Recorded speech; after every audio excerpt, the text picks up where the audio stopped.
김철수 환자분 보호자 되십니까? 간호사가 다가와 물었을 때 저는 화들짝 놀라 고개를 들었습니다. 네, 제가 아내입니다. 수술이 예정보다 조금 길어질 수 있다고 전해드리래요. 걱정 마시고 기다려주세요. 간호사가 돌아선 후 저는 다시 고개를 숙였습니다. 심장 우회 수술. 의사는 성공률이 높다고 했지만 70을 넘긴 남편의 나이를 생각하면 불안한 마음을 감출 수가 없었습니다. 복도 저편에서 의료진들이 분주히 오가는 소리가 들렸습니다. 그 중에서도 유독 천천히 걸어오는 발걸음이 있었죠. 고개를 들어보니 수술복을 입은 젊은 의사가 서 있었습니다. 다른 의사들과 달리 서두르지 않고 마치 저를 찾아온 것처럼 똑바로 제 쪽을 바라보고 있었습니다. 마스크로 얼굴 아래는 가려져 있었지만 그 눈빛이 묘했습니다. 처음 보는 얼굴인데도 왜인지 낯설지가 않았달까요. 그는 잠시 망설이는 듯 하더니 천천히 다가왔습니다. 어머님, 그는 잠시 망설이는 듯 하더니 천천히 다가왔습니다. 네, 저요. 그 호칭에 저는 의아했습니다. 보통 의사들은 보호자분이라고 부르거든요. 그런데 이 젊은 의사는 마치 저를 알고 있는 것처럼 아주 자연스럽게 어머님이라고 불렀습니다. 제가 되묻자 그는 잠깐 주저하는 것 같았습니다. 무언가 하고 싶은 말이 많은데 꾹꾹 눌러 담는 사람처럼요. 지금 수술 중이신 김철수 환자분. 제가 보조 집도의로 들어가게 되었습니다. 아, 네. 잘 부탁드립니다. 제가 고개를 숙이려는데 그가 한 발 더 다가섰습니다. 그 순간 마스크 위로 드러난 이마가 눈에 들어왔습니다. 왼쪽 이마에서 눈썹 위까지 이어진 희미한 흉터. 세월이 지나 많이 흐려졌지만 분명히 보였습니다. 상태가 조금 복잡하긴 하지만 그는 말을 멈추고 저를 똑바로 바라봤습니다. 그 눈빛에는 단순한 의사의 설명 이상의 무언가가 담겨 있었습니다. 반드시 살려내겠습니다. 제가 꼭 그렇게 하겠습니다. 반드시라는 단어에 힘을 주는 그의 목소리가 떨리고 있었습니다. 저는 순간 이상한 기분이 들었죠. 의사가 환자 가족에게 이런 약속을 하는 건 흔한 일이 아니거든요. 보통은 최선을 다하겠다고 하지 반드시라는 확언은 하지 않습니다. 그럼 수술실로 들어가 보겠습니다. 너무 걱정하지 마세요. 그가 돌아서는 순간 저는 충동적으로 그의 팔을 잡았습니다. 선생님, 성함이 어떻게 되시죠? 서준호입니다. 서준호. 전혀 모르는 이름이었습니다. 그가 수술실로 들어간 후 저는 다시 의자에 앉았습니다. 하지만 아까와는 달랐죠. 그 젊은 의사의 눈빛이 그리고 이마의 그 흉터가 자꾸만 떠올랐습니다. 설마? 아니야, 그럴 리 없어. 저는 고개를 저으며 그 생각을 떨쳐내려 했습니다. 대기실 의자에 앉아 있자니 자꾸만 그 여름날이 떠올랐습니다. 7월 15일 토요일. 그날만큼은 절대 잊을 수가 없죠. 날짜뿐 아니라 그날의 날씨, 온도까지도 선명하게 기억납니다. 아침 일찍 민석이가 제 방문을 두드렸습니다. 엄마, 일어났어? 배고파. 4살이던 민석이는 유난히 아침잠이 없는 아이였습니다. 저는 부스스한 얼굴로 일어나 부엌으로 갔죠. 우리 민석이 뭐 먹고 싶어? 계란찜이요. 그리고 김이랑 밥이요. 아이는 식탁에 앉아 숟가락을 들고 기다렸습니다. 계란을 푸는 제 옆에 와서는 까치발을 들고 들여다보기도 했죠. 엄마, 오늘 시장 가요? 응, 장 보러 가야지. 민석이도 같이 갈래? 네, 아이스크림 사주세요. 저는 아이의 머리를 쓰다듬으며 웃었습니다. 오전 10시쯤 집을 나섰습니다. 남편은 토요일인데도 회사에 나가 있었고 저는 민석이 손을 잡고 동네 재래시장으로 향했습니다. 버스를 타려고 했는데 민석이가 떼를 썼죠. 엄마, 걸어가요. 버스 싫어. 그래? 그럼 천천히 걸어가자. 민석아, 사람 많으니까 엄마 손 꼭 잡고 있어야 해. 네. 먼저 야채 가게에 들렀습니다. 시금치, 콩나물, 감자를 샀죠. 민석이는 옆에서 감자를 만지작거리며 놀았습니다. 아주머니, 애가 참 예쁘네요. 야채 가게 주인 아주머니가 민석이를 보며 웃었습니다. 고맙습니다. 민석아, 인사해야지. 안녕하세요. 민석이가 배꼽에 손을 모으고 인사하자 주인 아주머니가 사탕 하나를 건넸습니다. 저는 갈치를 고르느라 정신이 팔려 있었죠. 주인 아저씨가 갈치를 들어보이며 설명했습니다. 이거 보세요. 은빛이 번쩍번쩍하죠? 오늘 새벽에 들어온 거예요. 구이용으로 딱이에요. 그래요? 그럼 2마리 주세요. 저는 지갑을 꺼내 돈을 세고 있었습니다. 거스름돈을 받아 지갑에 넣는 그 짧은 순간이었죠. 고개를 돌아보니 민석이가 없었습니다.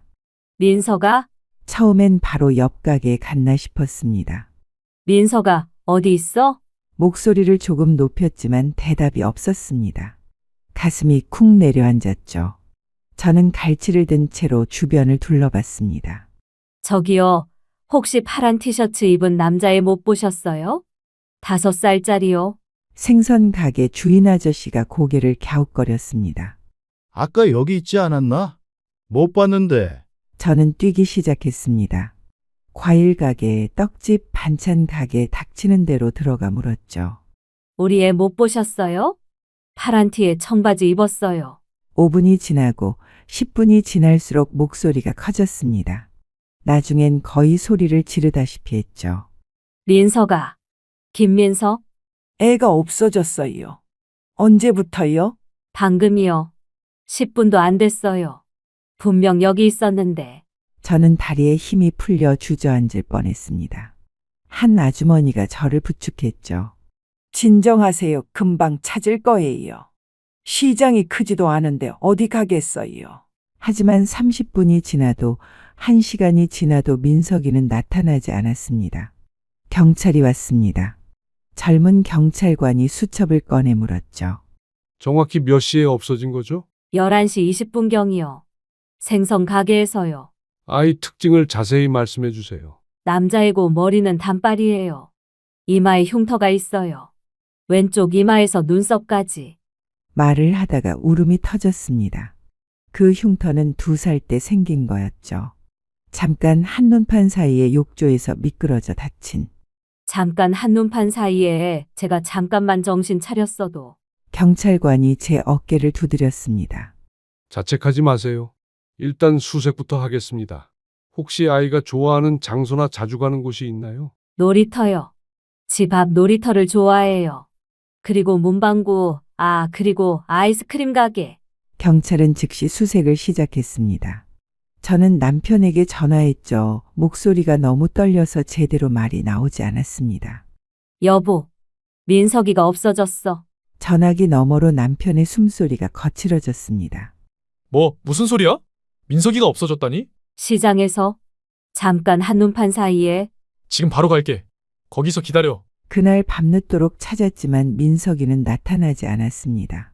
다음 날부터 본격적인 수색이 시작됐죠.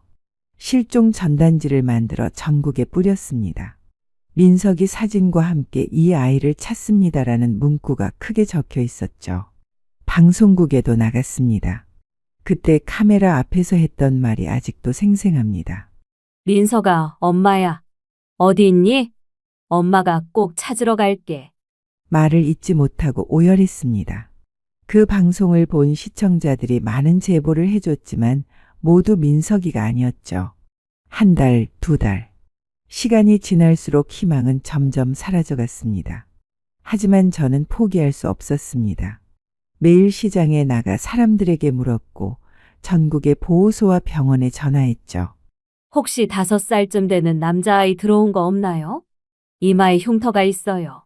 그때마다 돌아오는 대답은 한결같았습니다. 죄송합니다. 그런 아이는 없습니다. 3년이 지났을 때 남편이 제게 말했습니다. 여보, 이제 그만하자. 무슨 소리예요? 민석이를 포기하라고요? 포기하는 게 아니야.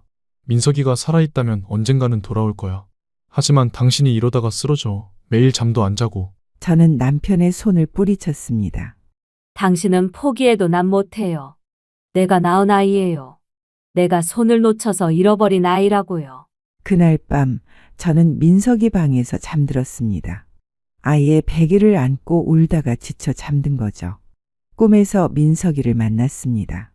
엄마, 나 여기 있어요. 울지 마세요. 꿈속의 민석이는 5살 그대로였습니다. 파란 티셔츠에 청바지를 입고 환하게 웃고 있었죠. 눈을 떴을 때 베개가 눈물로 젖어 있었습니다. 수술실 앞 전광판에 빨간 불빛이 꺼지는 순간 저는 벌떡 일어났습니다. 다리가 저려 비틀거렸지만 그런 건 중요하지 않았죠. 시계를 보니 7시간 23분이 지나 있었습니다. 예정보다 2시간이나 더 걸린 수술이었습니다. 수술실 문이 열리고 의료진들이 하나둘 나오기 시작했습니다. 모두 지친 얼굴이었지만 표정이 어둡지는 않았죠. 그리고 마지막으로 그가 나왔습니다. 서준호 교수가. 이마부터 목까지 땀으로 흠뻑 젖어 있었고 머리카락이 이마에 달라붙어 있었죠. 하지만 눈빛은 또렷했습니다. 저를 보자마자 곧장 다가왔습니다.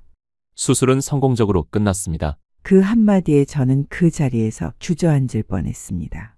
서준호 교수가 재빨리 제 팔을 잡아 부축했죠. 앉으세요.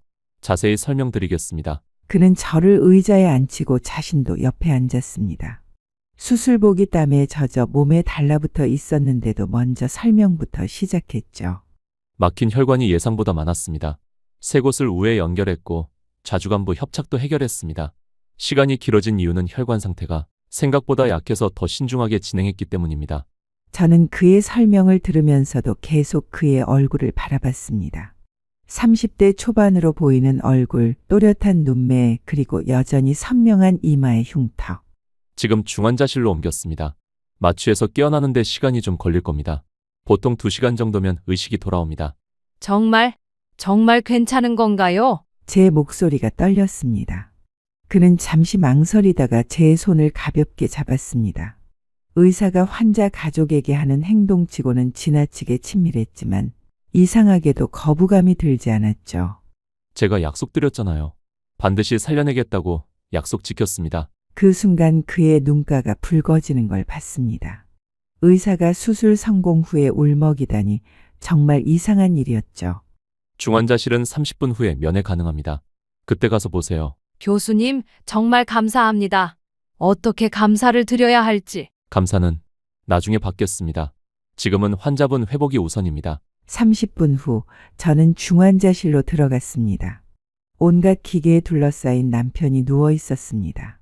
심전도 모니터가 규칙적인 소리를 내고 있었고 인공호흡기가 가슴을 오르내리게 하고 있었죠. 여보, 저예요. 수술 잘 끝났대요.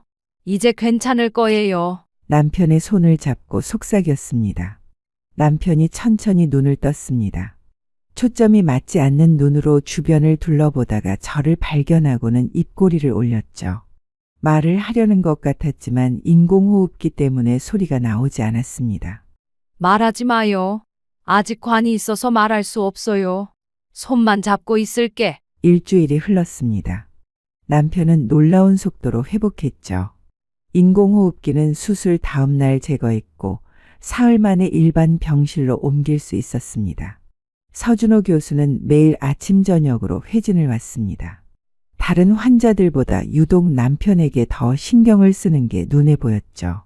김철수님, 오늘 컨디션은 어떠세요? 덕분에 많이 좋아졌습니다. 선생님이 신경 많이 써주셔서.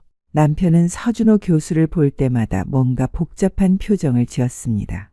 저만 느끼는 게 아니라 남편도 뭔가 느끼고 있는 것 같았죠. 퇴원을 이틀 앞둔 날이었습니다. 저는 원무과로 병원비 수납을 하러 갔습니다. 심장 우회 수술이니 얼마나 나올지 걱정이 됐지만 그래도 준비는 해뒀으니까요. 남편 퇴직금에서 일부를 빼고 적금도 해약했습니다. 김철수 병원비 수납하러 왔습니다. 원무과 직원이 컴퓨터를 확인하더니 고개를 갸웃거렸습니다. 잠시만요. 김철수님 맞으시죠? 주민번호 끝자리가. 네, 맞습니다. 직원이 화면을 다시 확인하고는 저를 보며 말했습니다. 병원비가 이미 완납되어 있네요. 네, 그게 무슨 말씀이세요? 저희가 아직 한 푼도 안 냈는데요. 저는 당황해서 목소리가 커졌습니다. 직원은 다시 컴퓨터를 들여다봤죠. 어제 오후 2시 35분에 전액 납부 완료로 되어 있습니다. 납부자는 서준호 교수님이시네요. 순간 머릿속이 하얘졌습니다. 서준호 교수가 왜? 얼마가 납부된 건가요? 수술비, 입원비, 검사비 모두 포함해서 상당한 금액입니다. 그리고 여기 메모가 있네요. 직원이 화면을 보며 읽어줬습니다.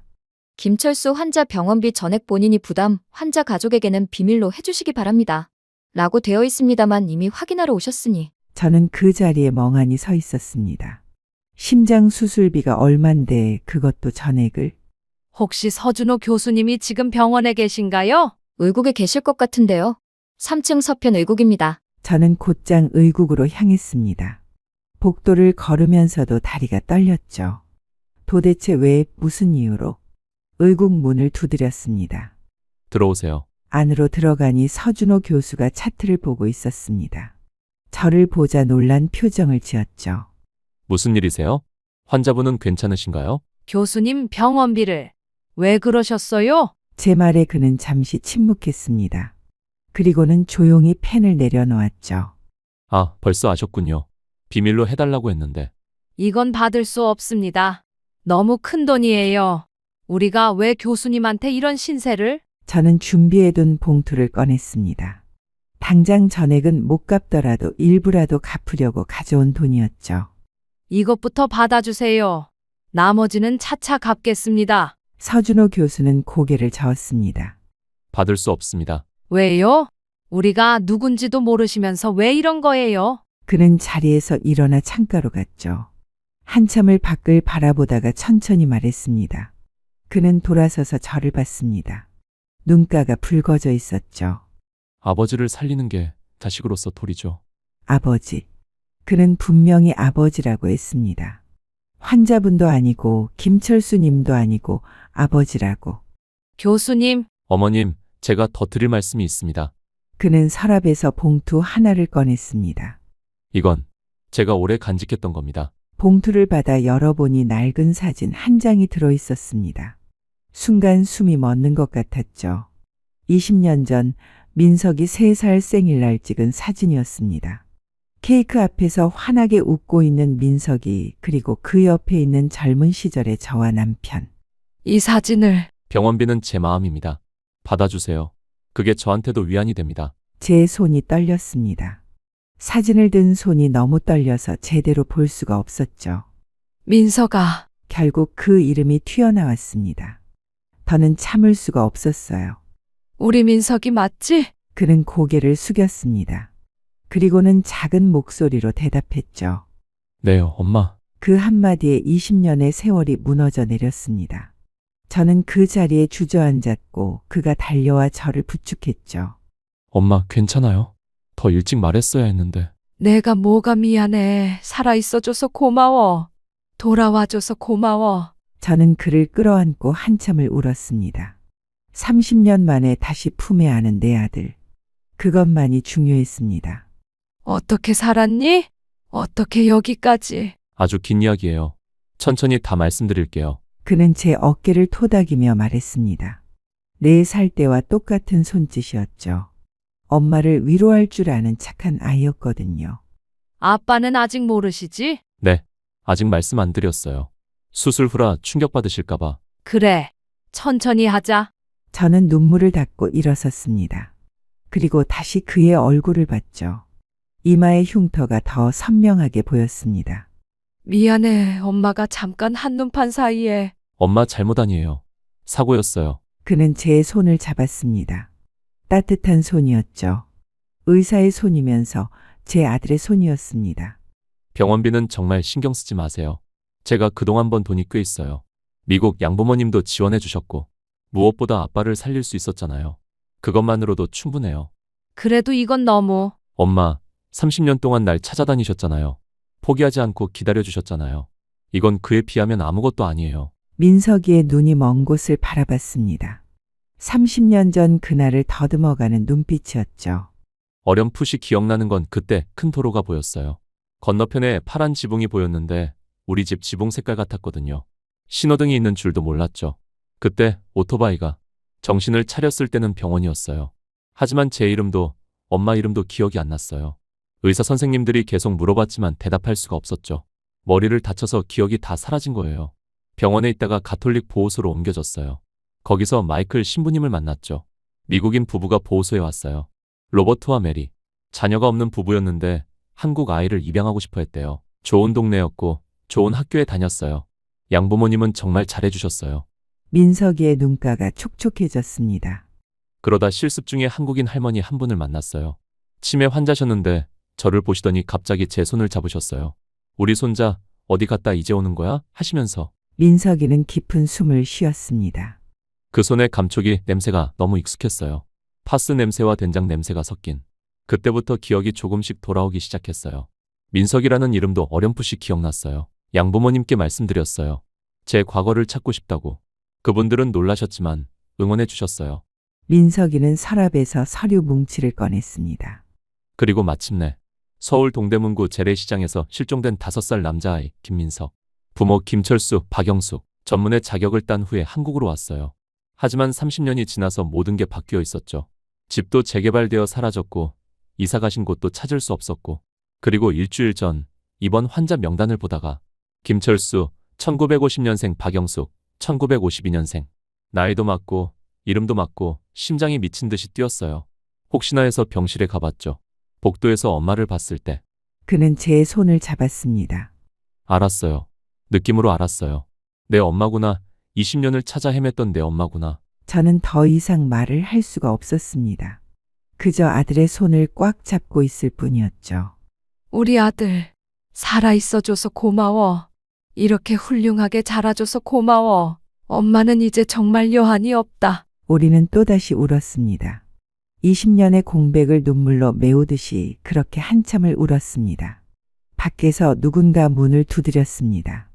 교수님, 회진 시간입니다. 서준호 교수하니 민석이가 대답했습니다. 알겠습니다. 곧 가겠습니다. 그는 가운을 입으며 말했습니다. 엄마, 일단 병실로 가세요. 회진 끝나고 다시 찾아뵐게요. 저는 고개를 끄덕였습니다. 문을 나서려다가 다시 돌아봤죠. 민석아, 네, 엄마. 사랑한다. 그의 눈가가 다시 붉어졌습니다. 저도 사랑해요, 엄마. 다음 날 아침 저는 민석이와 함께 병실 앞에 서 있었습니다. 문 너머로 남편이 창밖을 바라보며 앉아있는 모습이 보였죠. 수술 후 일주일이 지났지만 여전히 안색이 창백했습니다. 엄마, 제가 먼저 들어가서 상태를 확인하고 올게요. 민석이가 말했지만 저는 고개를 저었습니다. 아니야, 같이 들어가자. 아빠도 준비가 필요할 거야. 저는 문을 두드리고 들어갔습니다. 남편이 고개를 돌려 저를 보더니 희미하게 웃었죠. 왔어? 오늘은 좀 일찍 왔네. 여보, 서준호 교수님도 같이 오셨어요. 민석이가 천천히 들어왔습니다. 평소와 달리 청진기도 없이 그저 흰 가운만 걸친 채였죠. 남편은 민석이를 보며 고개를 숙였습니다. 교수님 또 오셨네요. 매일 이렇게 신경 써주셔서 감사합니다. 민석이는 남편 옆에 앉았습니다. 그리고는 한참을 말없이 앉아 있었죠. 저는 남편의 손을 잡으며 말했습니다. 여보, 놀라지 말고 들어요. 서준호 교수님이 사실 잠깐만. 남편이 제 말을 끊었습니다. 그리고는 민석이를 뚫어지게 바라봤죠. 눈빛이 점점 흔들리기 시작했습니다. 교수님 혹시 민석이가 놀란 표정으로 남편을 봤습니다. 어떻게? 수술 전부터 이상했어요. 날 보는 눈빛이. 의사가 환자를 보는 눈이 아니었거든. 그리고 수술 끝나고 중환자실에서 내 손을 잡는 그 손길이. 남편의 목소리가 떨렸습니다. 민석이 맞지? 우리 민석이?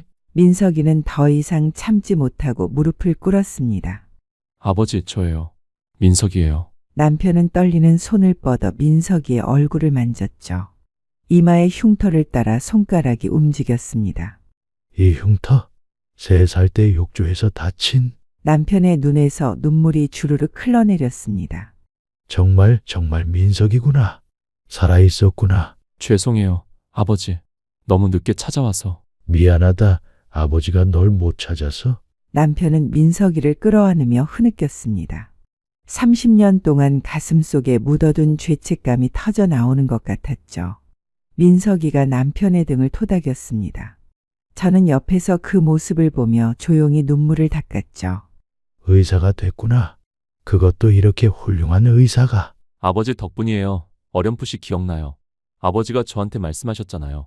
민서가 커서 꼭 사람을 도와주는 사람이 되렴하고. 남편이 놀란 표정을 지었습니다. 그걸 기억해? 네. 그 말이 계속 마음속에 남아 있었어요. 그래서 의사가 되고 싶었나 봐요. 남편이 갑자기 무언가 생각난 듯 물었습니다. 그럼 병원비도 네가. 네, 돈 걱정은 하지 마세요. 양 부모님들은 그분들은 어떤 분들이니? 민석이의 표정이 부드러워졌습니다. 정말 좋은 분들이에요. 저를 친아들처럼 키워주셨어요. 민서가 그분들께 이 은혜를 어떻게 갚아야 할지 모르겠다. 정말 너무 감사하다는 말밖에 할 말이 없구나. 정말 어떻게 갚아야 할지. 저도 마음속으로 그분들께 깊은 감사를 느꼈습니다. 우리 아이를 그렇게 잘 키워주시고 또 우리를 찾을 수 있도록 도와주시다니. 남편이 갑자기 생각난 듯 물었습니다. 혹시 결혼은 했니? 민석이의 표정이 어두워졌습니다. 저는 남편에게 조용히 말했습니다. 여보, 그건 나중에. 아니에요. 괜찮아요. 민석이가 심호흡을 하고 말했습니다. 결혼했었어요. 한국에 와서 만난 사람이었죠. 간호사였어요. 하지만 사고로 힘들었겠구나. 딸이 있어요. 수민이라고. 4살이에요. 손녀가 있다니. 저는 가슴이 벅차올랐습니다. 어머, 손녀가 있고? 민석이의 표정이 어두워졌습니다. 민석이는 저희를 소아 병동으로 안내했습니다. 엘리베이터에서 내려 긴 복도를 걷는 동안 벽면 가득 그려진 동화 속 캐릭터들이 눈에 들어왔죠. 토끼, 곰돌이, 무지개. 아픈 아이들을 위한 작은 배려였습니다. 여기에요. 민석이가 멈춘 곳은 무균실 앞이었습니다. 투명한 유리창 너머로 작은 병실이 보였죠. 저는 숨을 멈췄습니다. 그 안에 있는 작은 아이를 보는 순간 머리카락은 하나도 없었습니다. 항암 치료 때문이겠죠. 창백한 얼굴에 큰 눈만 도드라져 보였습니다. 하지만 그 눈빛이 민석이를 그대로 닮은 초롱초롱한 눈이었습니다. 아빠, 아이가 민석이를 발견하고는 침대에서 벌떡 일어났습니다. 가느다란 팔에 연결된 링거줄이 흔들렸죠. 민석이가 인터폰을 들었습니다.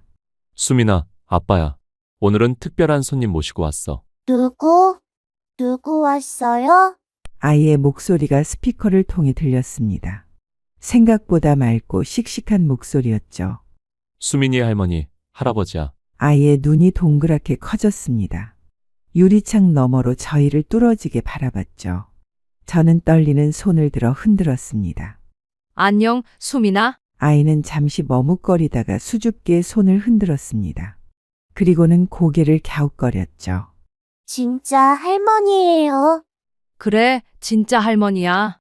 이제야 만나서 미안해. 수민이가 침대 끝으로 기어와 유리창에 더 가까이 다가왔습니다. 작은 손을 유리창에 댔죠. 저도 그 자리에 제 손을 맞댔습니다. 차가운 유리 너머로 아이의 온기가 전해지는 것 같았습니다. 할머니, 아이의 말에 저는 웃음이 터졌습니다. 나는 머리카락이 없어요. 못생겼어요. 아이가 자신의 맨머리를 만지며 시무룩해졌습니다. 아니야, 수민이는 머리카락 없어도 제일 예뻐. 곧 다시 자랄 거야. 그럼 더 예뻐질 거고. 남편이 제 옆으로 다가와 인터폰을 받았습니다. 수민아, 할아버지야. 할아버지는 왜 지팡이 짚어요? 아이가 남편의 지팡이를 가리켰습니다. 할아버지도 아팠었어. 그런데 내 아빠가 고쳐줬단다. 우리 아빠가요? 우리 아빠 의사 선생님이니까 할아버지 고쳐준 거예요. 그래, 내 아빠는 정말 훌륭한 의사야. 수민이가 자랑스러운 듯 웃었습니다. 하지만 곧 표정이 어두워졌죠. 나도 아빠가 고쳐주면 좋겠는데. 민석이가 인터폰을 받아 말했습니다. 수민아, 곧 나을 거야. 아빠가 약속할게. 정말? 나 다 나오면 놀이공원 갈 수 있어요? 그럼 놀이공원도 가고 할머니, 할아버지 집에도 놀러 가고. 간호사가 다가와 면회 시간을 알렸습니다. 무균실은 직접 들어갈 수 없어서 유리창 너머로만 봐야 했죠. 수민아, 우리 이제 가야 해. 내일 또 올게. 벌써요? 더 이따 가요. 아이가 아쉬운 표정을 지었습니다. 할머니, 내일 또 와요? 그럼 매일 올게. 저는 새끼손가락을 들어 보였고 아이도 유리창 너머에서 새끼손가락을 걸었습니다. 잘 때 보면 정말 아기 같아요. 민석이가 말했습니다. 4살이면 아기지. 맞아요. 아직 아기인데. 이런 고통을 겪어야 한다는 게 20년 만에 찾은 아들이 준 선물 같은 손녀. 이 아이를 잃을 순 없다고. 무균실을 나와 복도를 걷는데 민석이가 말했습니다. 수민이가 저렇게 밝게 웃은 게 정말 오랜만이에요. 얼마나 오래 입원해 있는 거니? 1년째예요. 처음 진단받았을 때는 정말 하늘이 무너지는 것 같았어요. 아내가 죽고 나서 수민이가 전부였어요. 그런데 그 아이마저 아프다니. 의사인 제가 제 딸을 못 고친다는 게 너무 괴로웠어요. 치료는 어떻게 진행되고 있니? 남편이 물었습니다. 항암 치료를 했는데 재발했어요. 이제 골수 이식만이 유일한 희망이죠. 그런데 민석이가 말을 멈췄습니다. 기증자를 못 찾고 있구나. 제가 말하자 민석이가 고개를 끄덕였습니다. 한국골수은행에도 등록했지만 아직 소식이 없어요. 내가 할게. 제가 단호하게 말했습니다. 민석이가 놀란 표정으로 저를 봤죠. 어머니, 하지만 나이가 많아서 위험하다고 하려는 거지, 알아. 하지만 수민이는 내 손녀야. 내가 할 수 있는 일이라면 뭐든 할 거야. 나도 검사 받아보마. 남편도 거들었습니다. 여보, 당신은 아직 회복 중이잖아. 그래도 검사는 받아봐야지. 혹시 모르잖아. 민석이의 눈가가 붉어졌습니다. 정말 감사합니다. 근데 정말 쉬운 일이 아니에요. 골수 채취는 저는 민석이의 손을 잡았습니다. 30년 동안 너를 찾지 못한 것도 한이 되는데 이제 겨우 만난 손녀마저 잃을 순 없잖아. 내가 할 수 있는 일이라면 뭐든 할 거야. 검사를 받기로 한 다음 날 아침, 저는 일찍 병원에 도착했습니다. 민석이가 검사실 앞에서 기다리고 있었죠. 어머니, 정말 괜찮으시겠어요? 다시 한번 생각해 보셔도. 민서가 어제도 말했잖아. 이미 결심한 일이야. 검사실로 들어가 피를 뽑고 여러 검사를 받았습니다. 조직적 합성 검사는 결과가 나오는데 일주일이 걸린다고 했죠. 할머니가 손녀랑 맞을 확률은 사실 높지 않아요. 직계 가족이어도 25% 정도밖에. 알아. 하지만 해봐야지. 안 맞으면 다른 방법을 찾으면 되고. 일주일이 지났습니다. 그 사이 저는 매일 수민이를 보러 갔죠. 유리창 너머로만 봐야 했지만 아이는 날이 갈수록 제게 마음을 열었습니다. 할머니, 오늘은 밥 다 먹었어요. 그래? 우리 수민이 대단하네. 검사 결과가 나오는 날 민석이가 먼저 전화를 했습니다. 목소리가 이상하게 떨렸죠. 어머니, 지금 병원으로 오실 수 있으세요? 왜 결과 나왔니? 안 맞니? 아니, 그게 직접 오셔서 들으셔야 할 것 같아요. 불안한 마음으로 병원에 도착했습니다. 진료실에는 민석이와 함께 혈액종양내과 과장 그리고 검사실장까지 있었죠. 어머님, 앉으세요. 혈액종양내과 과장이 컴퓨터 화면을 돌려 보여줬습니다. 이건 정말 놀라운 결과입니다. 네? 할머님과 손녀분의 조직적 합성이 95% 이상 일치합니다. 순간 귀를 의심했습니다. 95%요? 그게 가능한가요? 검사실장이 안경을 고쳤으며 설명했습니다. 의학적으로 극히 드문 경우입니다. 부모 자식 간에도 50% 정도가 평균인데 할머니와 손녀 사이에 이런 일치도는 사실 처음 봅니다. 처음엔 검사 오류인 줄 알고 3번이나 다시 했습니다. 혈액종양내과 과장이 덧붙였죠. 3번 모두 같은 결과가 나왔어요. 유전자 6개 부위가 거의 완벽하게 일치합니다. 민석이가 제 손을 잡았습니다. 어머니, 이건 정말 기적이에요. 검사실장이 서류를 넘기며 말을 이었습니다. 더 놀라운 건 할머님의 골수 상태가 매우 건강하다는 겁니다.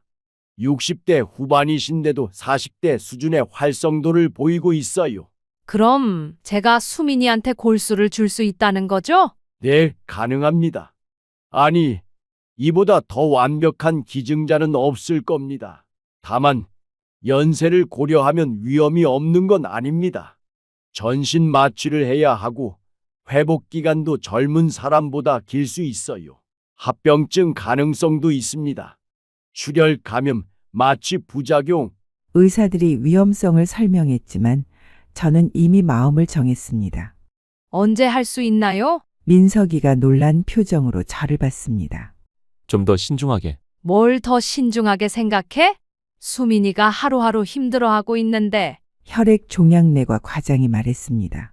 정말 결심하셨다면 일주일 후에 가능합니다. 그 전에 할머님 건강 상태를 정밀 검사해야 하고. 수민이도 이식 전 준비가 필요합니다. 그렇게 하세요. 서류든 뭐든 다 준비해 주세요. 진료실을 나와 복도를 걷는데 민석이가 울먹이며 말했습니다. 어머니, 정말 어떻게 감사를 드려야 할지. 또 그 소리야? 가족인데 당연한 거지. 당연한 게 아니에요. 이 나이에 전신 마취하고 골수 채취하는 게 얼마나 위험한지. 민서가, 저는 걸음을 멈추고 아들을 바라봤습니다. 20년 전 너를 잃었을 때 난 죽고 싶었어. 매일 자책하고 매일 울고. 그런데 너를 다시 만났잖아. 이게 얼마나 큰 기적인데. 어머니, 그리고 수민이까지 만났어. 하늘이 내게 준 두 번째 기적이야. 그 아이를 살릴 수 있다면 내 목숨이라도 아깝지 않아. 우리는 수민이 병실로 갔습니다. 아이는 침대에 앉아 색칠 공부를 하고 있었죠. 할머니, 아이가 환하게 웃으며 손을 흔들었습니다. 수민아, 할머니가 좋은 소식 가져왔어. 뭐예요? 할머니가 수민이 병 낫게 해줄 수 있대. 아이의 눈이 동그랗게 커졌습니다. 정말 할머니가 나 낫게 해줄 수 있어요? 그럼 할머니 뼈를 수민이한테 조금 나눠줄 거야. 그럼 수민이가 건강해질 거래. 할머니 뼈요? 할머니 아프지 않아요? 아이가 걱정스러운 표정을 지었습니다. 조금 아프긴 하겠지만 수민이가 낫는다면 할머니는 괜찮아. 그날 저녁 남편도 검사 결과를 듣고 놀랐습니다. 95%라니? 이건 정말 하늘이 도운 거야. 그러니까 말이야. 우리 수민이 살라고 하늘이 할머니를 딱 맞게 만들어준 거지. 남편이 제 손을 잡았습니다.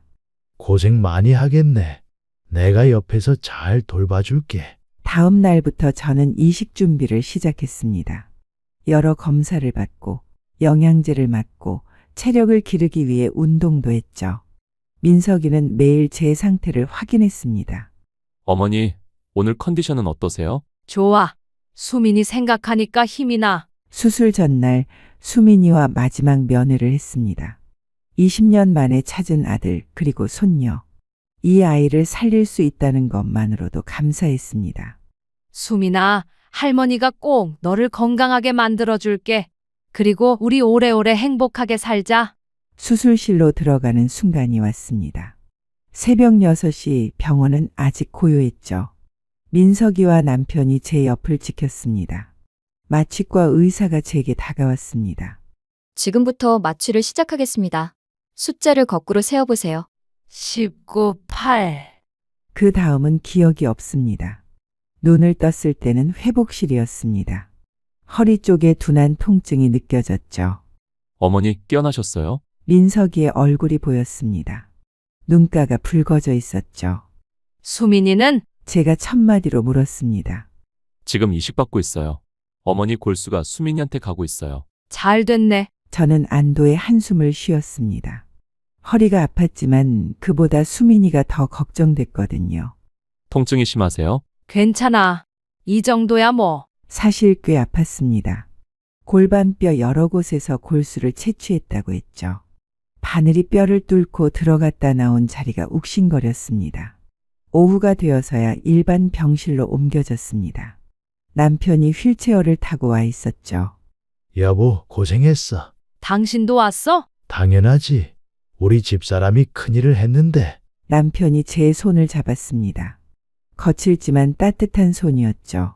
그때 민석이가 급하게 들어왔습니다. 표정이 밝았습니다. 어머니, 수민이 이식이 성공적으로 끝났어요. 정말? 네, 지금 무균실에서 안정을 취하고 있어요. 거부 반응도 없고 활력 징후도 안정적이래요. 저는 그제야 정말로 안심이 됐습니다. 다행이다. 정말 다행이야. 일주일이 지나자 변화가 나타나기 시작했습니다. 수민이의 혈액 수치가 조금씩 좋아졌죠. 백혈구 수치가 올라가고 있어요. 어머니 골수가 수민이 몸에서 새로운 혈액을 만들기 시작한 거예요. 민석이가 검사 결과지를 보여주며 설명했습니다. 언제쯤 완전히 나을까? 앞으로 한 달 정도 더 지켜봐야 해요. 하지만 지금까지는 아주 순조로워요. 2주가 지났습니다. 저는 퇴원했지만 매일 병원에 와서 수민이를 봤죠. 놀라운 변화가 일어나고 있었습니다. 할머니, 머리카락 나요. 정말이었습니다. 아이의 머리에 솜털 같은 머리카락이 나기 시작했죠. 정말이네. 우리 수민이 머리카락이 자라고 있어. 이제 예뻐질 거예요. 아이가 거울을 보며 좋아했습니다. 3주째에 더 놀라운 일이 일어났습니다. 어머니, 수민이가 무균실에서 나올 수 있대요. 민석이가 기쁜 소식을 전했습니다. 정말? 이제 직접 만질 수 있는 거야? 네, 면역력이 충분히 회복됐대요. 드디어 그날이 왔습니다. 무균실 문이 열리고 수민이가 민석이 손을 잡고 나왔죠. 저는 떨리는 마음으로 팔을 벌렸습니다. 수민아, 할머니한테 와. 아이가 뛰어와 제 품에 안겼습니다. 처음으로 직접 안아보는 손녀였죠. 작고 따뜻한 몸이 제 가슴에 와닿았습니다. 할머니, 나 이제 안 아파요. 그래, 우리 수민이 다 나았어. 저는 아이를 꼭 안고 눈물을 흘렸습니다. 남편도 다가와 우리를 함께 안았죠. 우리 수민이 이제 할아버지도 안아보자. 아이가 남편에게도 안겼습니다. 할아버지, 수염 따가워요. 그래? 할아버지가 면도를 안 했구나. 온 가족이 처음으로 함께 웃었습니다. 30년의 이별 끝에 다시 만난 가족이 이제야 정말로 하나가 된 것 같았죠. 골수이식을 받은 지 6개월이 지났습니다. 수민이는 놀라운 속도로 회복했죠. 매달 하는 검사에서 암세포는 발견되지 않았고 의사는 완전관의 상태라고 했습니다. 5년 동안 재발하지 않으면 완치로 볼 수 있어요. 지금까지는 아주 순조롭습니다. 혈액종양내과 과장의 설명에 우리는 안도했지만 동시에 긴장을 놓지 않았죠. 아직 갈 길이 멀었으니까요. 그즈음 민석이가 중요한 제안을 했습니다. 어머니, 아버지, 같이 살면 어떨까요? 저와 남편은 서로를 바라봤습니다. 사실 우리도 그걸 바라고 있었죠. 수민이도 할머니, 할아버가 필요하고 저도 부모님을 모시고 싶어요. 무엇보다 30년을 떨어져 있었잖아요. 남편이 먼저 대답했습니다. 우리야 좋지. 그런데 내가 불편하지 않겠니? 불편할 게 뭐 있어요. 가족인데. 그리고 수민이는 따로 돌봄 이모님이 와서 저 없는 동안 봐주실 거예요. 수민이가 뛰어와 제 다리를 껴안았습니다. 할머니, 같이 살아요. 매일 할머니 보고 싶어요. 그렇게 우리는 집을 찾기 시작했습니다. 도심에서 조금 떨어진 곳, 공기 좋고 조용한 동네를 원했죠. 수민이 건강에도 좋고 남편의 회복에도 도움이 될 곳으로 2주간의 집 구경 끝에 마음에 드는 곳을 찾았습니다. 경기도 근교의 전원주택이었죠. 2층 집에 작은 정원이 있었습니다. 와, 마당이다. 수민이가 정원을 뛰어다니며 좋아했습니다. 머리카락이 이제 제법 자라 바람에 날렸죠. 여기서 꽃도 심고 텃밭도 만들 수 있겠네. 남편이 마당을 둘러보며 만족스러워했습니다. 집 구조도 완벽했습니다. 1층에 큰 안방과 거실, 부엌, 2층에 민석이 방과 수민이 방, 그리고 서재. 1층은 부모님이 쓰시고 2층은 저희가 쓰면 되겠어요. 민석이가 설명했습니다. 수민이 방은 햇빛이 잘 드는 남쪽으로 하고. 아빠, 나 분홍색 방으로 해주세요. 그래, 우리 수민이가 원하는 대로 꾸며줄게. 이사하는 날 짐을 정리하며 감회가 새로웠습니다. 30년 전 민석이를 잃고 이사했던 그 쓸쓸함과는 정반대였죠. 이제는 온 가족이 함께였으니까요. 저녁 무렵 정리가 어느 정도 끝났습니다. 새 식탁에 둘러앉아 첫 식사를 했죠. 자, 우리 새 출발을 축하하며 건배. 남편이 컵을 들었습니다. 물론 수민이는 우유, 저희는 수였죠. 건배. 수민이가 우유 컵을 높이 들며 소리쳤습니다. 식사를 하며 민석이가 말했습니다. 내일부터 출퇴근이 좀 길어지겠지만 그래도 이게 맞는 것 같아요. 힘들면 여기서 자고 가도 되고. 무리하지 마. 네, 어머니. 수민이가 밥을 먹다 말고 물었습니다. 할머니, 내일 뭐해요? 내일? 글쎄, 텃밭에 뭘 심을까 생각 중이야. 나도 도와줄게요. 토마토 심어요. 그래, 토마토도 심고 상추도 심고. 남편이 거들었습니다. 고추도 심어야지. 고추 없으면 된장찌개 맛이 안 나. 할아버지, 고추 매워요. 우리 수민이는 안 먹어도 돼. 할아버지가 다 먹을게. 다음 날부터 우리의 새로운 일상이 시작됐습니다. 아침마다 남편은 텃밭을 가꿨습니다.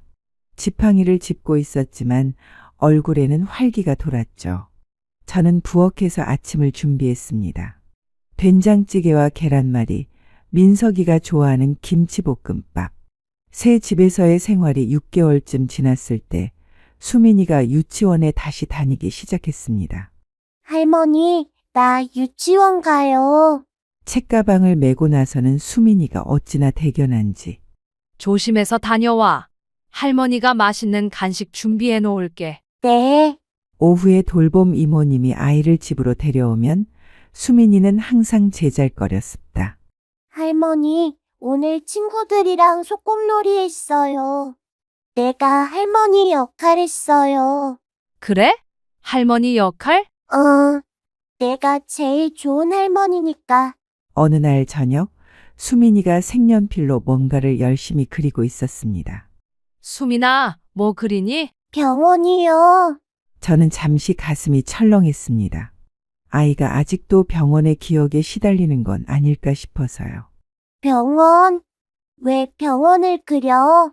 수민이가 고개를 들고 환하게 웃었습니다.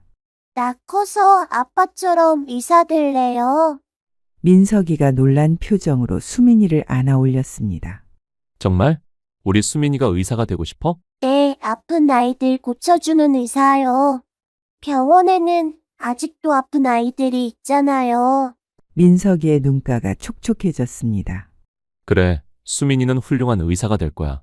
환자의 마음을 제일 잘 아는 의사. 밤이 되면 수민이는 제 방에 와서 책을 읽어달라고 했습니다. 책을 읽어주다 보면 수민이는 스르르 잠들었습니다. 평화로운 잠든 얼굴을 보며 매번 감사했죠. 이 아이가 건강하게 자라고 있다는 것에. 저는 생각했습니다. 20년 전 잃어버린 아들이 의사가 되어 돌아왔듯이 이 아이도 언젠가 누군가의 생명을 구하는 훌륭한 의사가 될 거라고. 할머니, 사랑해요. 수민이의 맑은 목소리에 저는 미소 지으며 대답했습니다. 할머니도 우리 수민이 사랑해. 이것이 우리 가족의 이야기입니다. 20년을 돌아 다시 만난 기적 같은 이야기. 이 이야기가 여러분의 마음에 작은 위로와 희망이 되었기를 바랍니다. 쿵쿵쿵 현관문을 두드리는 거친 소리에 잠이 깼습니다. 아니, 사실 한숨도 못 잤습니다. 오늘이 그날이라는 걸 알고 있었으니까요. 안에 계시죠? 경매 집행입니다. 문 여세요. 굵은 남자 목소리가 복도에 울려 퍼졌습니다. 쿵쿵. 지금 안 여시면 강제 개방하겠습니다. 법원 명령입니다. 손이 떨렸습니다. 현관 체인을 건 채로 문을 살짝 열었습니다. 제발 조금만 더 시간을. 안 됩니다. 9시 정각 집행입니다. 비키세요. 덩치 큰 남자가 문을 밀치고 들어왔습니다. 뒤따라 4명의 사내가 더 들어왔습니다. 신발도 벗지 않은 채 거실로 들어갔습니다. 야, 거실부터 시작해. 번호표 붙이고 사진 찍어. 네. 그들이 우르르 흩어져 집안을 뒤지기 시작했습니다. 안 돼요, 제발. 조금만. 아무도 제 말을 듣지 않았습니다. 한 집행관이 민석이 방으로 들어가려 했습니다. 안 돼요. 거기는 안 돼요. 제가 문을 막아섰습니다. 우리 아들 방이에요. 비키세요, 아줌마. 집행관이 절 옆으로 밀쳤습니다. 비틀거리며 벽에 부딪혔습니다. 민석이 책상 위에 물건들을 상자에 쓸어 담는 것을 보고 달려들었습니다. 하지 마세요. 그것만은. 이러시면 경찰 부릅니다. 집행관이 소리쳤습니다. 공무 집행 방해로 고발당하고 싶으세요? 아들 물건이라니까요. 죽은 아들. 모든 압류 대상입니다.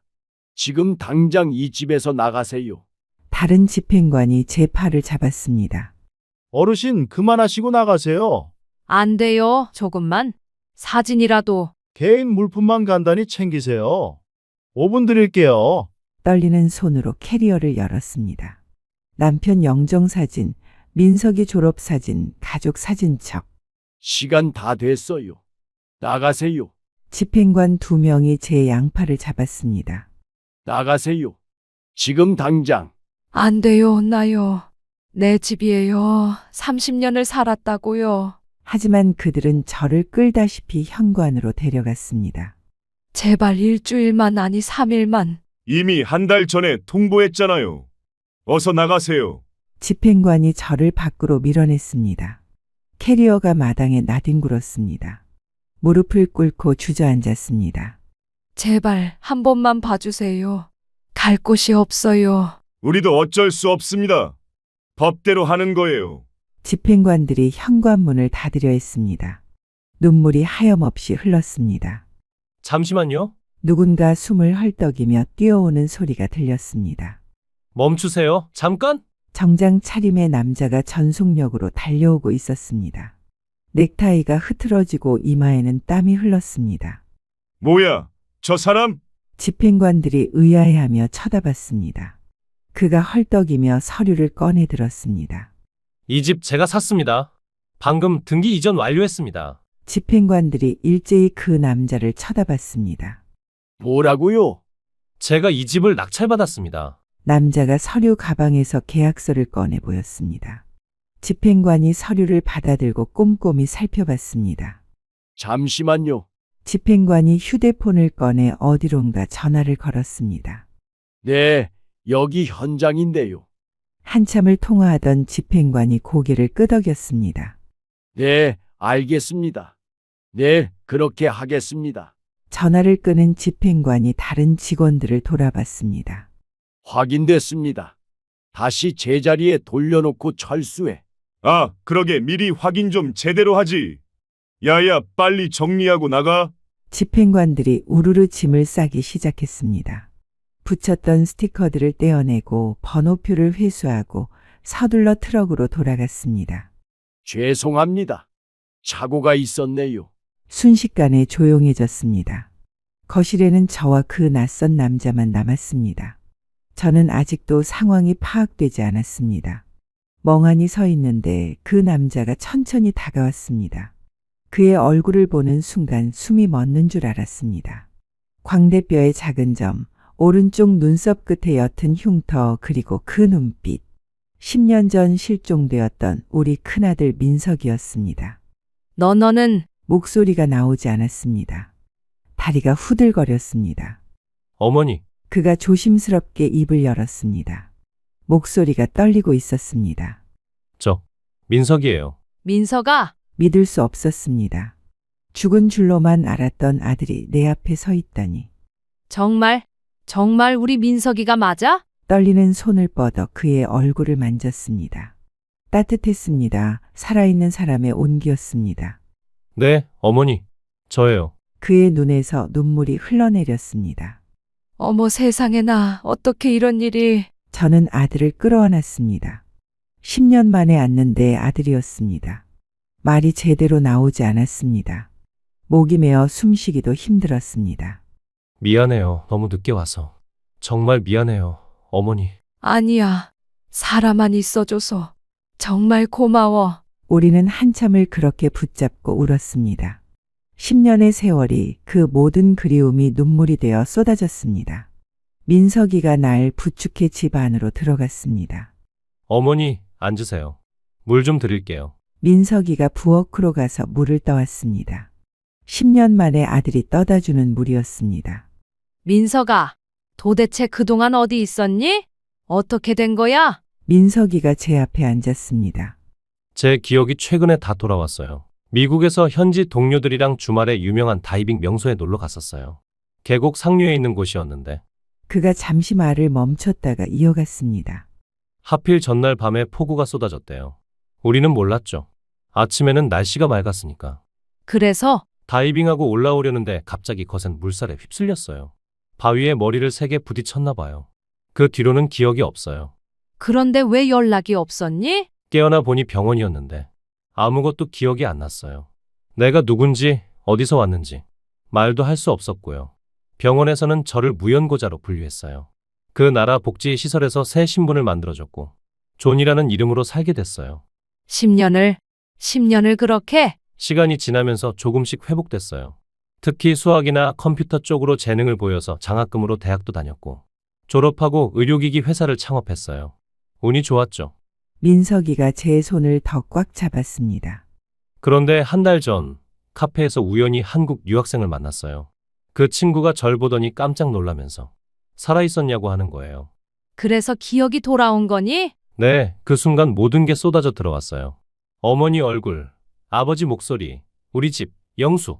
전부 다 한꺼번에 떠올랐어요. 민석이가 일어나서 창밖을 바라봤습니다. 그 길로 회사 일정 다 취소하고 한국행 비행기를 탔어요. 집 주소는 기억났는데 와보니 경매 공고가 붙어 있더라고요. 그래서 급하게 산 거니? 네, 법원에 가서 긴급 매수 신청했어요. 다행히 아직 절차가 남아있어서 오늘 아침에 겨우 등기 이전까지 마쳤어요. 민석이가 다시 제 앞에 앉았습니다. 어머니 제가 너무 늦게 왔어요. 어머니 혼자 얼마나 힘드셨을지. 아니야. 사람만 있어줘서 고마워. 저는 또다시 눈물이 났습니다. 이번엔 기쁨의 눈물이었습니다. 저는 계속 민석이 얼굴을 쓰다듬었습니다. 까슬까슬한 수염이 만져졌습니다. 어른이 된 아들의 얼굴이었습니다. 근데 이 집을 어떻게 산 거니? 돈이 어디서? 어머니, 제가 그동안 미국에서 일했어요.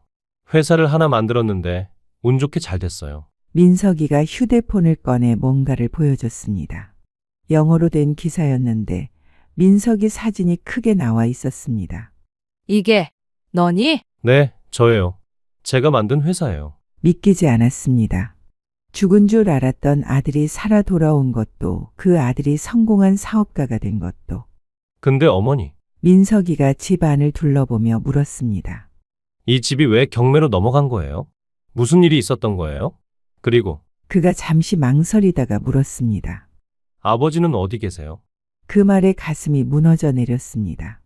현실이 다시 밀려왔습니다. 민서가 아버지는 병원 중환자실 복도에 형광등이 윙윙 소리를 내고 있었습니다. 새벽 4시? 이 시간이면 늘 그랬듯 저는 남편의 병실 앞 의자에 앉아 있었습니다. 보호자님, 간호사가 조용히 다가왔습니다. 오늘도 못 주무셨어요? 괜찮아요.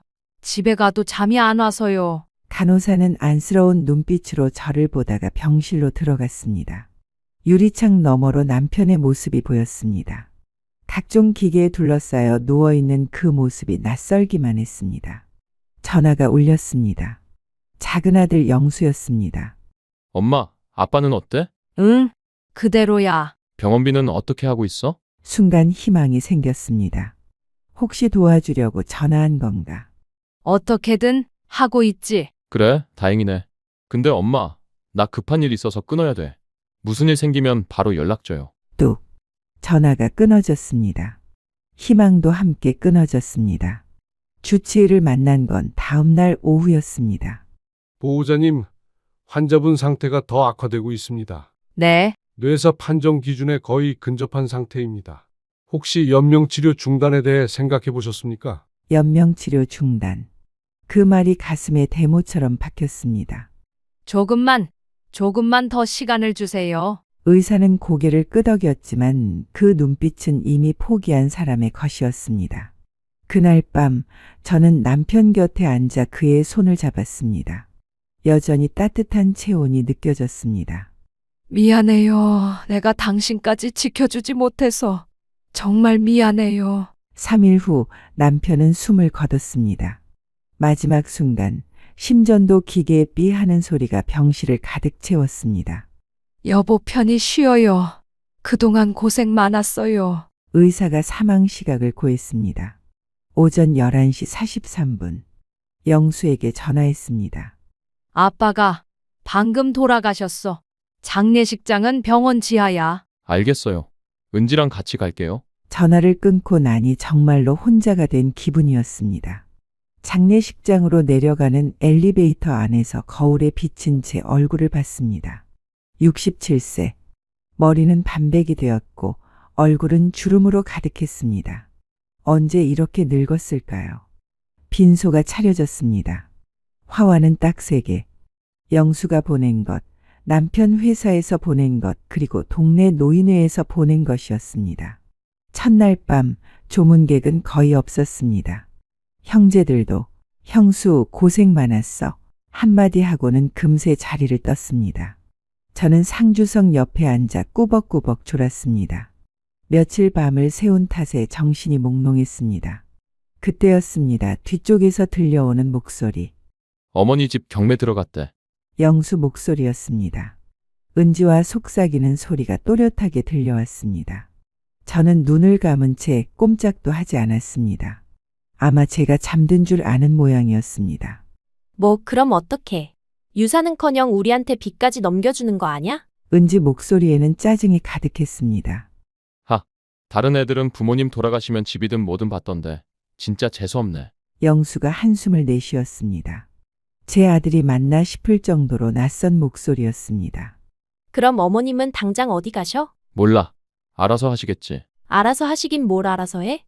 돈도 없는데. 은지가 다시 말했습니다.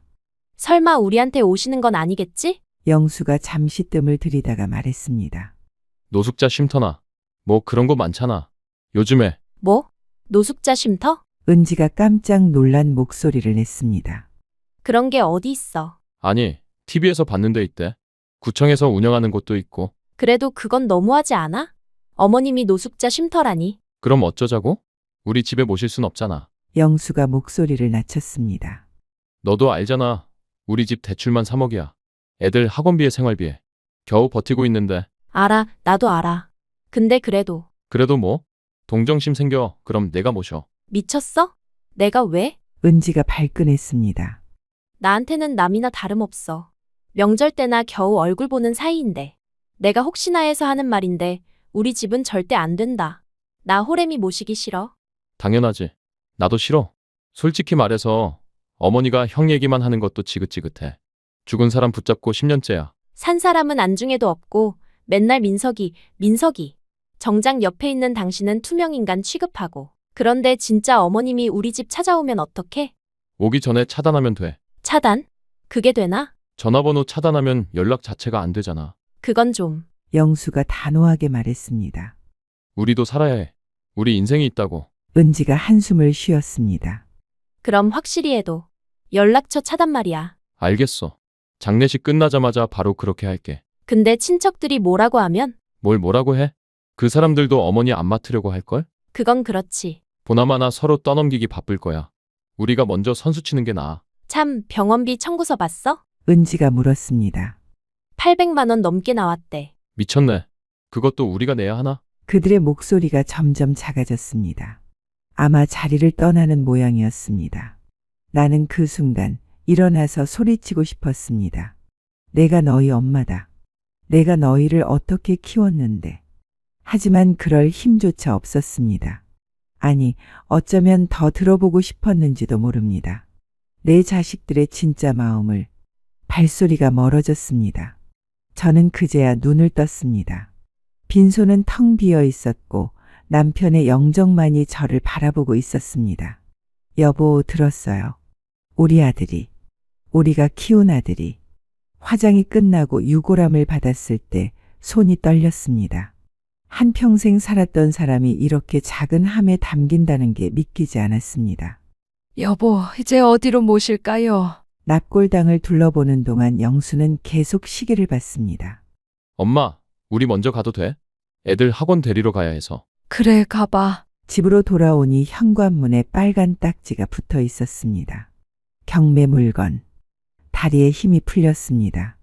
문을 열고 들어가니 우편함에는 또 다른 서류가 있었습니다. 퇴거 명령서 30일 이내 퇴거. 거실에 주저앉았습니다. 텅 빈 집안이 더욱 썰렁했습니다. 남편 자리, 민석이가 앉던 자리, 영수가 앉던 자리. 이제는 모두 빈자리였습니다. 휴대폰을 꺼내 영수에게 전화를 걸었습니다. 전화번호가 없거나 꺼져 있습니다. 차단당한 것이었습니다. 장례식 끝나자마자 정말로 차단한 것이었습니다. 그날 밤 저는 민석이 방에 들어갔습니다. 10년 동안 그대로 둔 방. 책상 위에는 먼지가 쌓여 있었지만 저는 차마 치우지 못했습니다. 그의 목소리가 떨렸습니다. 눈에 눈물이 고이기 시작했습니다. 어떻게, 왜, 무슨 병으로? 뇌졸중이었어. 작년에 쓰러지셨는데 저는 천천히, 아주 천천히 지난 일들을 설명하기 시작했습니다. 너 실종되고 나서 아버지가 눈에 띄게 약해지셨어. 겉으로는 아무렇지 않은 척하셨지만 매일 밤 내 방 문 앞에 서서 한참을 계시곤 했어. 민석이가 주먹을 꽉 쥐었습니다. 처음엔 민석이 곧 돌아올 거야 하시더니 1년이 지나고 2년이 지나도 소식이 없으니까. 결국 저 때문에. 아니야, 내 잘못이 아니야.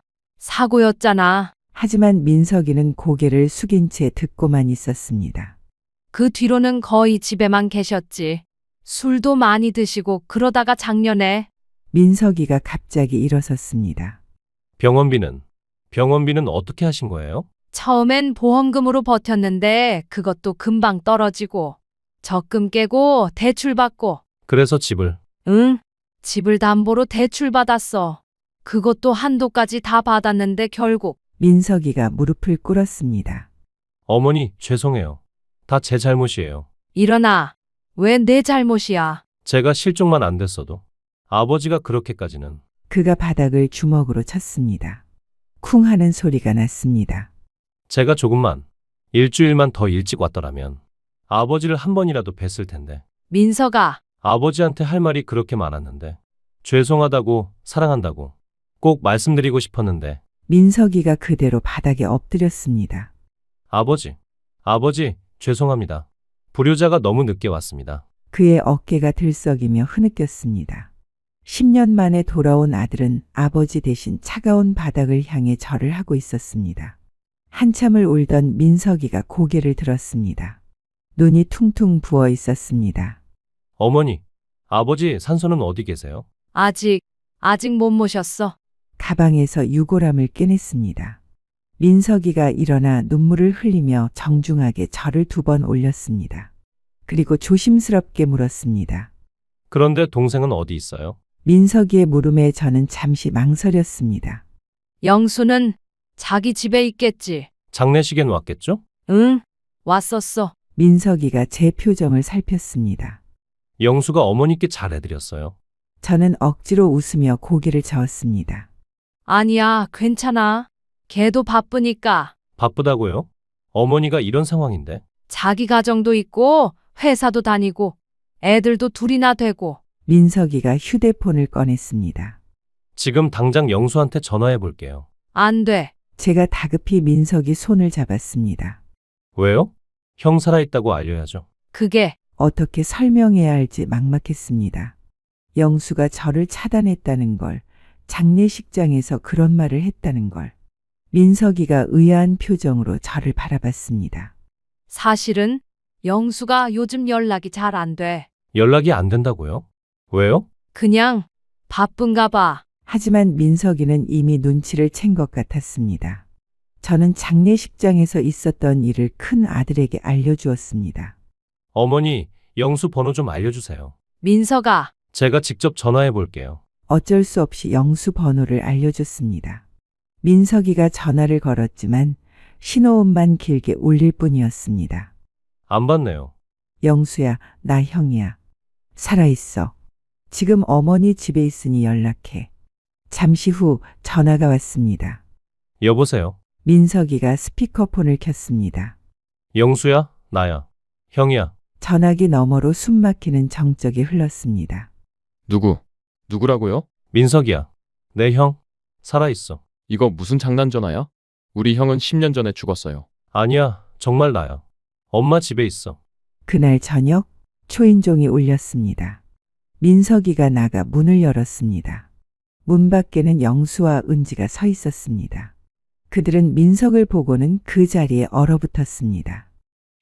형이야? 민석 형? 영수가 더듬거리며 물었습니다. 눈이 휘둥그레져서는 믿을 수 없다는 표정이었습니다. 한 발짝 뒤로 물러서더니 다시 앞으로 나왔습니다. 진짜 형이 맞아? 그래. 나야, 영수야. 영수가 손을 뻗어 민석이 얼굴을 만져봤습니다. 따뜻한 체온이 느껴지자 그제야 실감이 나는 것 같았습니다.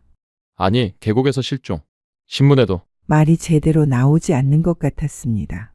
영수가 뒷걸음질 치다가 은지와 부딪혔습니다. 은지는 입을 손으로 막고 있었습니다. 눈물이 그렁그렁했습니다. 세상에, 살아계셨어요? 민석이가 조용히 말했습니다. 이야기하자면 길어. 일단 들어와. 그들은 홀린 듯 집 안으로 들어왔습니다. 거실로 가는 내내 영수는 계속 민석이를 쳐다봤습니다. 마치 눈을 떼면 사라질까봐 두려워하는 것처럼. 형, 정말 살아있는 거 맞지? 내가 꿈꾸는 거 아니지? 꿈 아니야. 거실에 앉자 영수가 다시 한번 민석이를 위아래로 훑어봤습니다. 형, 많이 변했네. 키도 더 커진 것 같고 외국인 같아. 10년이면 변하지. 은지가 떨리는 목소리로 물었습니다. 그동안 어디 계셨어요? 왜 연락이 없었어요? 영수가 갑자기 울먹이며 말했습니다. 형, 우리 다 포기했었어. 3년째까지는 혹시나 했는데 5년 지나니까 가족들도 다 포기하고 아버지가 형 제사도 지내자고 하셨는데 어머니가 안 된다고. 제사? 응, 어머니가 끝까지 반대하셨어. 형은 살아있다고 꼭 돌아올 거라고. 민석이가 저를 돌아봤습니다. 저는 고개를 숙였습니다. 엄마는 알았어. 네가 살아있을 거라고. 영수가 손등으로 눈물을 닦았습니다. 형, 대체 그동안 어디 있었어? 왜 이제야 온 거야? 민석이가 차분히 설명하기 시작했습니다. 해외 연수, 기억상실, 그리고 최근에야 기억을 되찾은 과정까지. 기억을 잃었다고? 응, 완전히 잃었어. 내가 누군지도 몰랐고. 은지가 놀라서 물었습니다. 그럼 10년 동안 누구로 살았어요? 존이라는 이름으로 살았어. 그 나라 복지 시스템에서 새 신분을 만들어줬거든. 영수가 고개를 저었습니다. 말도 안 돼. 영화 같은 일이. 나도 기억 돌아왔을 때 믿기지 않았어. 그래서 지금은 다 기억난 거야? 응. 한 달 전에 한국 유학생을 만나서 그때 다 떠올랐어. 영수가 갑자기 민석이를 껴안았습니다. 형, 살아있어서 정말 다행이야. 정말. 은지도 눈물을 닦으며 말했습니다. 맞아요. 정말 기적이에요. 아버님이 이 사실을 알면 기뻐하셨을까. 그때 영수가 물었습니다. 근데 형, 이 집을 어떻게 다시 산 거야? 경매 넘어간 거 아니었어? 내가 샀어. 형이? 무슨 돈으로? 민석이가 태블릿을 꺼내 자신의 회사 기사를 보여줬습니다. 영문 기사였는데 민석이 사진이 크게 실려 있었습니다. 뭐야 이거? 쓰요. 영수가 기사를 읽기 시작했습니다. 은지도 옆에서 함께 봤습니다. 읽으면 읽을수록 그들의 눈이 커졌습니다. 잠깐, 이거 실화야? 나스닥 상장 기업? 응. 회사 가치가 몇십억 달러? 은지가 계산기를 꺼내 환산하기 시작했습니다. 세상에, 이게 하나로. 영수와 은지가 서로를 쳐다봤습니다. 그들의 눈빛이 변하기 시작했습니다. 놀라움에서 다른 무언가로. 영수가 입을 다물지 못했습니다. 형, 진짜 대박이네. 완전 대박이야. 은지가 조심스럽게 물었습니다. 그럼 이제 한국에 계속 계실 거예요? 한국과 미국을 오가면서 지낼 것 같아. 아직 미국에 회사가 있어서. 분위기가 묘하게 바뀌었습니다. 영수가 갑자기 자세를 고쳐 앉으며 말했습니다. 형, 그런데 말이야. 우리도 형 없는 동안 정말 힘들었어. 민석이가 영수를 바라봤습니다. 표정이 읽히지 않았습니다. 그래? 어머니 병원비도 도와드리고 싶었는데 우리도 형편이 여의치 않아서. 은지가 거들었습니다. 맞아요. 애들 교육비며 대출이며.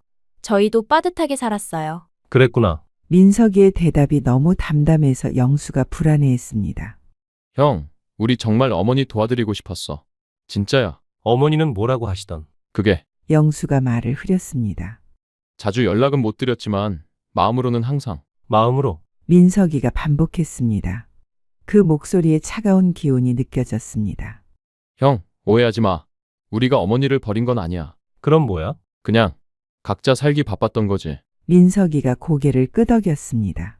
그래. 바빴겠지. 잠시 침묵이 흘렀습니다. 영수와 은지는 불안한 눈빛으로 서로를 쳐다봤습니다. 형, 영수가 다시 입을 열었습니다. 이제 형이 돌아왔으니까 우리 가족이 다시 뭉쳐야지. 그렇지? 가족? 그래. 우리 가족이잖아. 형제고 조카들 선물도 사주고 용돈도 주고 형이 멋진 큰아버지가 되어주면 좋겠어. 민석이가 영수를 똑바로 쳐다봤습니다. 영수야. 응, 형? 어머니는 어떻게 생각하실까? 어머니? 그래. 너희가 이제 와서 가족 운운하는 거. 민석이가 휴대폰을 꺼냈습니다. 내가 재미있는 걸 들려줄게. 형, 뭘? 민석이가 녹음 파일을 찾기 시작했습니다. 장례식장이라는 제목의 파일이 보였습니다. 이거야. 재생 버튼을 누르자 익숙한 목소리가 흘러나왔습니다. 어머니 집 경매 들어갔대. 영수와 은지의 얼굴이 하얗게 질렸습니다. 뭐 그럼 어떡해. 유산은커녕 우리한테 빚까지 넘겨주는 거 아냐? 영수 목소리가 이어졌습니다. 형, 이거. 계속 들어봐. 다른 애들은 부모님 돌아가시면 집이든 뭐든 받던데 진짜 재수없네. 녹음은 계속됐습니다. 호렘이 연락처 차단 같은 단어들이 튀어나올 때마다 영수와 은지는 고개를 숙였습니다. 녹음이 끝났습니다. 거실에는 무거운 침묵만 남았습니다.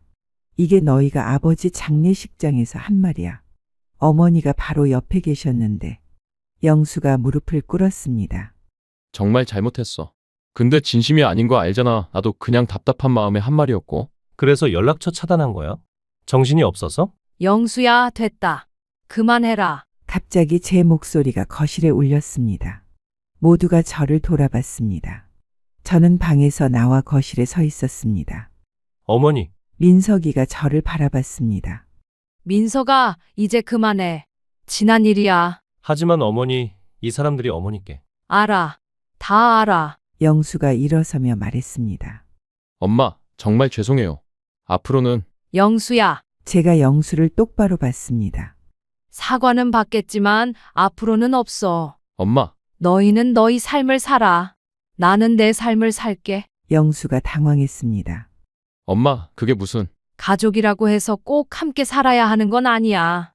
서로 짐이 되지 않고 각자 잘 사는 것도 가족이지. 민석이가 제 옆으로 왔습니다.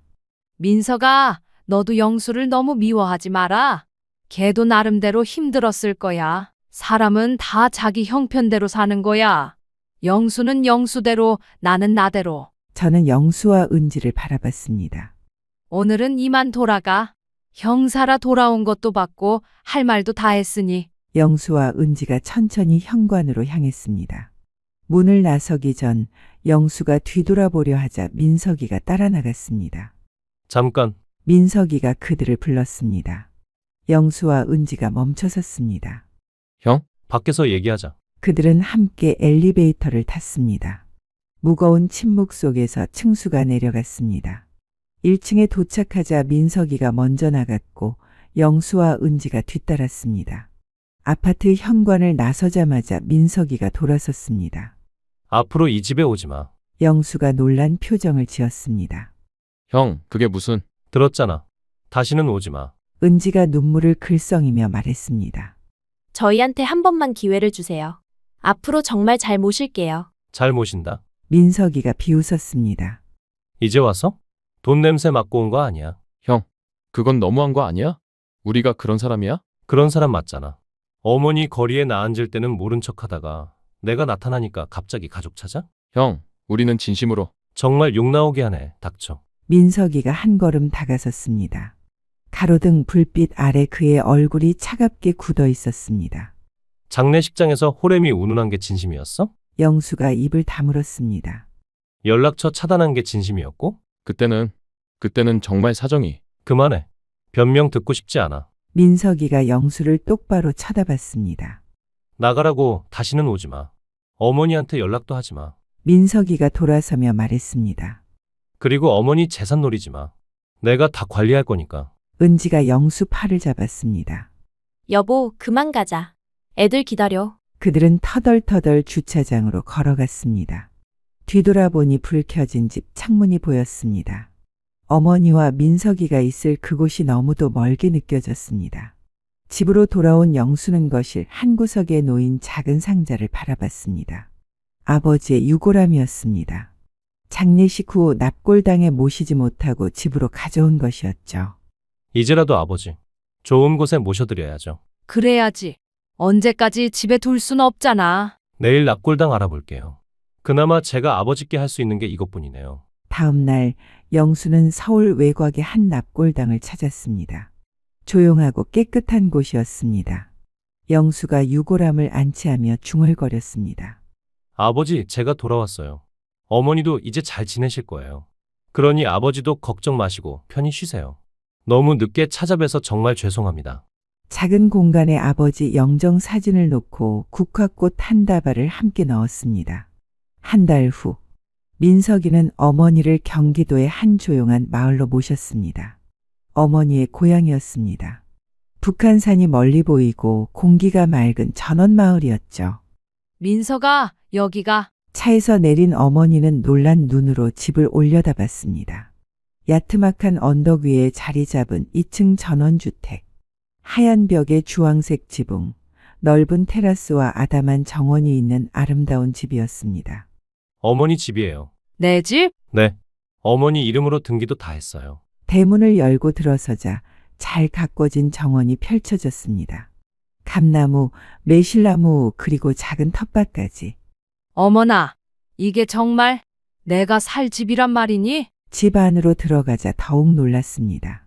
거실은 따뜻한 나무 색조로 꾸며져 있었고 큰 창으로는 뒷산이 한눈에 들어왔습니다. 주방은 최신식 시설이었지만 어머니가 쓰기 편하도록 높이가 조절되어 있었습니다. 2층에는 방이 3개 있어요. 어머니 방, 손님 방, 그리고 제가 올 때 쓸 방이요. 어머니는 1층에 큰 방 쓰시면 돼요. 화장실도 바로 연결돼 있어서 쓰시는데 불편함 없으실 거예요. 어머니는 집 안을 둘러보며 연신 감탄했습니다. 아이고, 이런 집에서 살다니 꿈만 같네. 어머니, 여기 앉아보세요. 민석이가 거실 창가에 놓인 안락의자를 가리켰습니다. 어머니가 앉자 의자가 부드럽게 흔들렸습니다. 이 의자에 앉아서 산 구경하시면 좋을 것 같아서 준비했어요. 민서가, 이거 다 돈이 많이 들었을 텐데. 어머니, 제가 그동안 못 드린 효도 생각하면 이것도 부족해요. 그리고 월요일부터 금요일까지는 요양보호사님이 오전에 오셔서 집안일 도와드리고 병원도 같이 다녀주실 거예요. 어머니가 민석이의 손을 잡았습니다. 민서가, 내가 살아 돌아온 것만으로도 충분한데. 충분하지 않아요. 이제라도 어머니가 편하게 사셨으면 좋겠어요. 그날 저녁 어머니는 오랜만에 직접 밥을 지었습니다. 된장찌개와 나물 반찬 그리고 민석이가 좋아하던 계란말이까지. 어머니 음식 정말 그리웠어요. 천천히 먹어. 앞으로 자주 해줄게. 어머니, 저 다음 주에 미국 가야 해요. 한 달 정도 있다가 올 것 같은데. 그래, 일이 있으면 가야지. 걱정되는데 혼자 괜찮으시겠어요? 어머니가 웃었습니다. 여기 다 고향 친구들이고 이제 여유도 있으니까 모임도 나가고. 걱정하지 마. 석 달이 지났습니다. 경기도 전원주택의 아침은 평화로웠습니다. 저는 마당에서 상추에 물을 주고 있었습니다. 옆집 정 여사가 울타리 너머로 인사했습니다. 영숙 씨, 오늘도 일찍 일어나셨네요. 잠이 없어서요. 산책 다녀오세요. 네, 매일 아침 북한산 둘레길 걷고 있어요. 영숙 씨도 같이 가실래요? 이런 일상적인 대화가 얼마나 그리웠던지. 서울 아파트에서는 이웃과 인사도 제대로 나누지 못했는데 여기서는 모두가 오래된 친구처럼 따뜻했습니다. 오전 10시 요양보호사 김 선생님이 도착했습니다. 어머님, 오늘 병원 가는 날이죠? 아, 맞아요. 깜빡할 뻔했네. 제가 같이 가드릴게요. 준비하세요. 김 선생님은 40대 중반의 따뜻한 분이었습니다. 민석이가 직접 면접을 보고 모셨다고 했죠. 병원에서 정기 검진을 받고 돌아오니 점심시간이었습니다. 어머님, 오늘 뭐 드시고 싶으세요? 김 선생님도 같이 먹을 거니까. 비빔밥 어때요? 좋죠. 제가 도와드릴게요.